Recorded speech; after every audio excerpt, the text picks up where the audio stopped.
leaked message sent by Carles Puigdemont has shaken the pro-independence bloc in Catalonia. He implies his time is over as leader. But is he really giving up? Hello, and welcome to Catalan News. Our people have sacrificed me. This is Puigdemont's reaction after the Catalan Parliament president postponed the debate to pick him as president again, while waiting for the Spanish Constitutional Court's decision on the issue. These comments weren't meant to be public, but a private Spanish TV station leaked them. This episode has made the discrepancies in the pro-independence bloc clearer regarding what to do next as Spain continues to obstruct Puigdemont for president. Here at Catalan News, we'll tell you about today's leak, but we'll also talk about Barcelona's Mobile World Congress. It's revving up its engines with less than a month left for it to start. Toni Comín, one of Puigdemont's deposed ministers in Belgium, attended an event in a town near Brussels yesterday.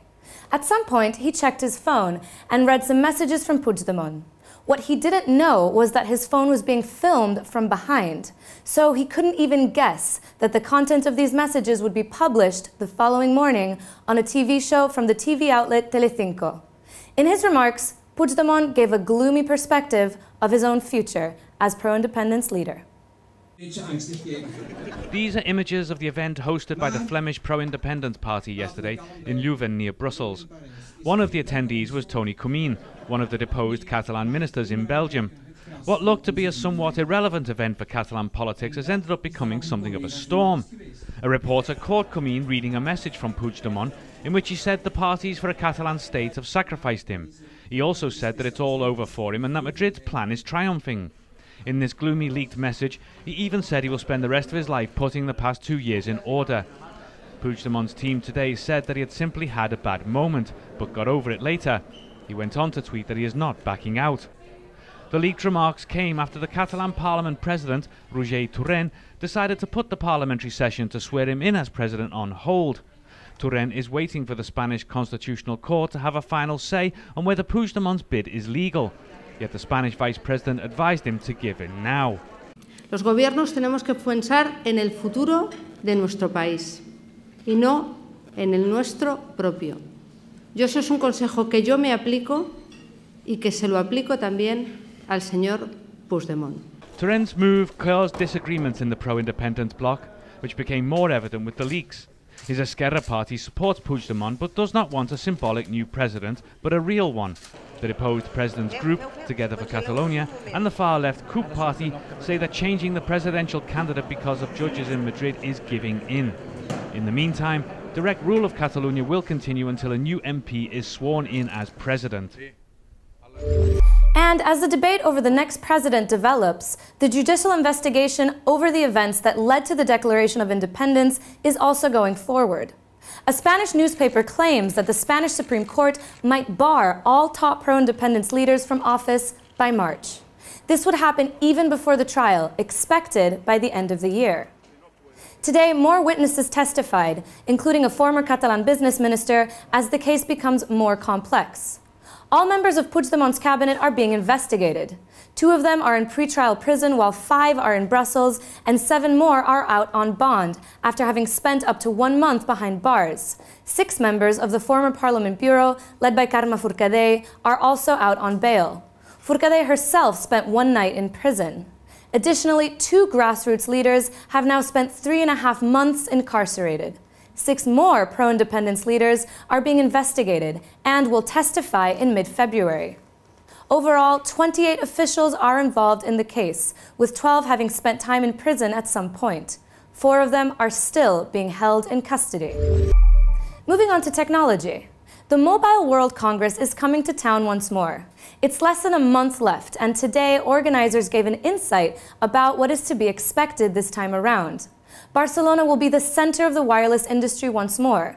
Although the event has many contenders, its organizers recalled that the contract with the Catalan capital does not expire until 2023, and this edition will kick off with high expectations. The Catalan capital was set to host thousands of technology enthusiasts from all around the globe to find out about the latest developments in the mobile world. In fact, more than 108,000 people are expected to attend the event this year, more than 2017. And this time round, security is one of the key themes for the event organisers, who even believe that, with the help of local authorities, this year is set to be better than ever before. We are working closely with the local authorities to ensure we have the right environment in place for a successful event in 2018 and beyond. New strategies for the Congress are also on the table, not just in the Congress itself, but how it will be managed. New security fences will be installed and a pilot face recognition program will be in operation in some areas. I say we continue to enhance all aspects of Mobile World Congress from year to year. We learn, we try to be state of the art and implement whatever our advisors ask us to do. Les condicions de seguretat que hi ha a la ciutat, els operatius de seguretat són operatius que s'han acordat i que funcionaran perfectament.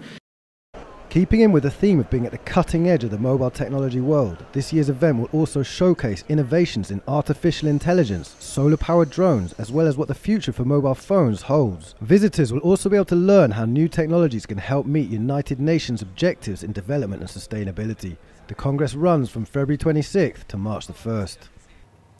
Another thriving business in the city is its port. Last week we learned that it's the fastest growing port in Europe when it comes to traffic. And today, its president explained more good figures for the infrastructure. At a lunch at Barcelona's Chamber of Commerce, he disclosed that the activity in the port generates more than 9 billion euros for the Catalan economy and over 5% of total employment in the country.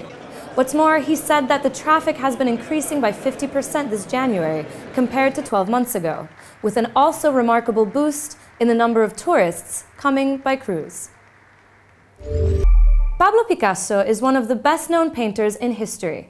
He was from southern Spain, but had strong ties with Catalonia, having lived for some time in the country. It's no surprise, then, that Barcelona hosts one of the most comprehensive museums dedicated to him. It reached 1 million visitors in 2017, but it won't stop in 2018, as it will hold a very tasty exhibition indeed later on this year. Food is an artwork in its own right. In Catalonia, personified by one of its most famous creators, molecular gastronomy chef Ferran Adrià. So it's only fitting that in May, museum goers will be able to enjoy Adrià's innovative perspective on one of the most iconic artists with strong Catalan ties, of course, Pablo Picasso.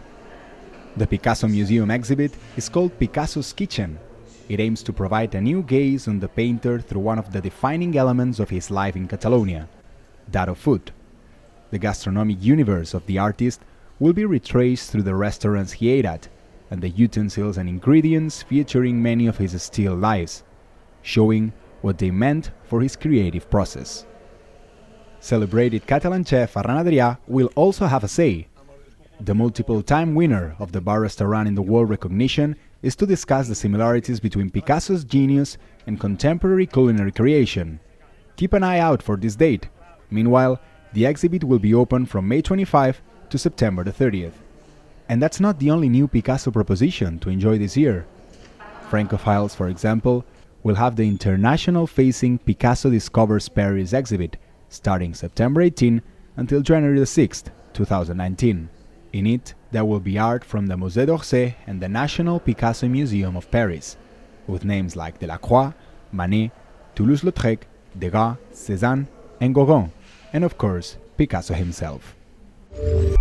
And now for some more culture.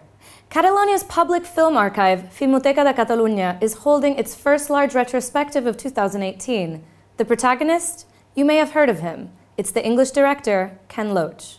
16 of Loach's full-length films will be featured, covering themes such as poverty, homelessness, and other major social issues ubiquitous with the filmmaker's work.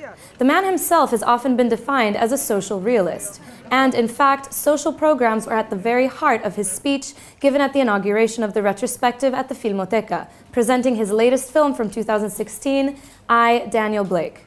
The director even touched upon the Catalan issue, but through a social lens, commenting how working-class issues here are the same as anywhere else, and how the independence movement lacked a clear social agenda to challenge Madrid.